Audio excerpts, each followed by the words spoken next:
হয়, এইটো বৰ ভাল কথা হৈছে, কাৰণ মানে এই ৰখাই থোৱা গাড়ীসমূহৰ পৰাই দুৰ্ঘটনা সংঘটিত হোৱাৰ সম্ভাৱনা প্ৰবল হয়।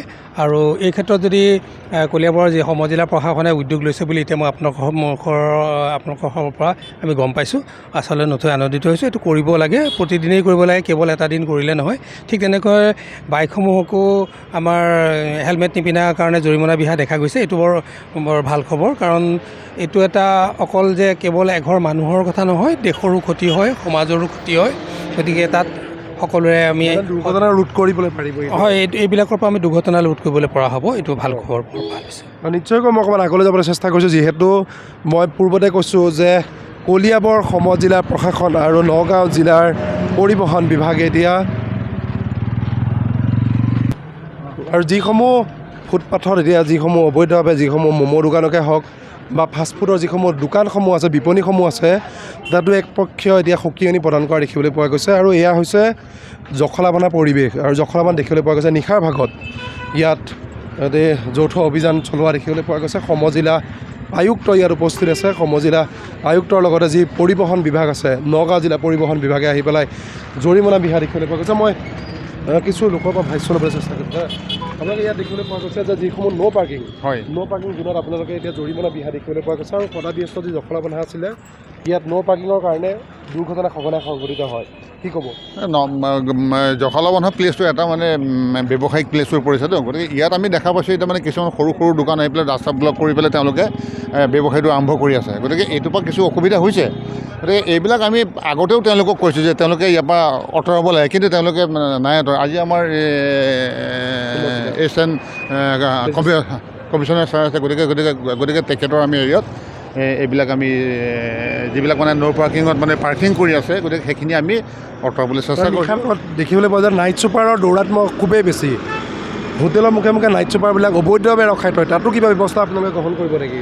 নাই, হোটেলত মানে কি হয়, হোটেলত মানে কিছুমান পাৰ্কিং আপোনাৰ তেওঁলোকৰ নিজৰ পাৰ্কিং আছে। গতিকে মানে তাত ৰাখি পেলাই তেওঁলোকে যদি ব্যৱসায়টো চলে, তাততো ধৰি লওক আপুনি এগোব নোৱাৰে। গতিকে পেচেঞ্জাৰটো অসুবিধাৰ কথা আছে। গতিকে সেইখিনি চলি থাকিব। কিন্তু যদি এনেই ন' পাৰ্কিং এৰিয়াত যদি তেওঁলোকে পাৰ্কিং কৰি পেলাই যদি হোটেলত সোমাই ৰাস্তা ব্লক কৰি ৰাখে, সেইটো আমি চালান কাটিম। এইটো কেতিয়ালৈকে হ'ব? এইটো আপোনাৰ চলিয়ে থাকিব এইটো। মই অকণমান আগলৈ যাবলৈ চেষ্টা কৰিম। আৰু আগলৈ দেখিবলৈ পোৱা গৈছে, যিহেতু সমজিলা আয়ুক্তগৰাকী আছে, সমজিলা আয়ুক্তগৰাকীৰ পৰা কিছু মন্তব্য ল'বলৈ চেষ্টা কৰিম। আৰু এই দেখিবলৈ পোৱা গৈছে কলিয়াবৰত এয়া জখলাবন্ধাত আজি দেখিবলৈ পোৱা গৈছে নিশাৰ ভাগত। অসম লাইভৰ দৰ্শকসকলক দেখাই আছোঁ, নিশাৰ ভাগত যিসমূহ অবৈধভাৱে যিসমূহ পাৰ্কিঙত গাড়ী বা যান বাহন ৰখোৱা হৈছে, সেই যান বাহনৰ ওপৰত এতিয়া কঠোৰ হোৱা দেখিবলৈ পোৱা গৈছে কলিয়াবৰ সমজিলা প্ৰশাসন আৰু নগাঁও যি আৰক্ষী আছে, নগাঁও যি পৰিবহণ বিভাগৰ আৰক্ষী আছে, আৰক্ষী এতিয়া মোতায়েন কৰি পেলাই তেওঁলোকে জৰিমনা বহা দেখিবলৈ পোৱা গৈছে। মই সমজিলা আয়ুক্তগৰাকীৰ ওচৰলৈ যাম। ছাৰ, অকণমান ছাৰ কি ক'ব, যিহেতু ইয়াত আপোনালোকে আজি জৰিমনা বিহিছে ন' পাৰ্কিঙত, কি ক'ব এই বিষয়ে? হয়, আমাৰ সুপ্ৰিম কোৰ্টৰ গাইডলাইন আছে যে ৰাস্তাৰ হাইৱে কিনাৰত কমাৰ্চিয়েল বা হেভি ভেহিকেলছ ইয়াত পাৰ্ক কৰিব নোৱাৰে। সেই মৰ্মে DC ছাৰে 163 BNSS ছেকশ্যনৰ আণ্ডাৰত কাৰফিউ লগাই থৈছে যে কোনো গাড়ী ৰাখিবলৈ। সেই মৰ্মে আমি CDC ছাৰৰ ইনষ্ট্ৰাকশ্যনৰ আণ্ডাৰত আমি আজি অভিযান চলাইছোঁ। আমি এতিয়ালৈকে 6খনমান গাড়ী ফাইন লোৱা গৈছে। আৰু এইটো আমাৰ এক্সাৰচাইজটো আমাৰ চলি থাকিব। আৰু এইটো এইকাৰণে কৰা গৈছে চ' ডেট কিবা এক্সিডেণ্ট বা তেনেকুৱা একো ইনচিডেণ্ট নহওক আৰু আমাৰ এক্সিডেণ্টখিনি কমি যাওক। নিশ্চয়কৈ ক'ব লাগিব। আৰু এয়া আছিলে সমজিলা আয়ুক্তৰ যি দণ্ডাধীশ, আৰু দণ্ডাধীশৰ পৰা কিছু মন্তব্য ল'বলৈ চেষ্টা কৰিলোঁ। আৰু এইদৰে দেখিবলৈ পোৱা গৈছে কলিয়াবৰৰ যি প্ৰাণকেন্দ্ৰ, মধ্যস্থল বুলি ক'ব লাগিব, মধ্য অসমৰ প্ৰাণকেন্দ্ৰ জখলাবন্ধা। আৰু জখলাবন্ধাত লিমকা বুকছ অৱ ৰেকৰ্ডতো নাম সন্নিৱিষ্ট আছে, কিয়নো জখলাবন্ধা কোনো হোটেলৰ জাপ নাই, আৰু সকলো দোকান পোহাৰ নিশাৰ ভাগত পুৱতি নিশালৈকে ইয়াত খোলা থাকে।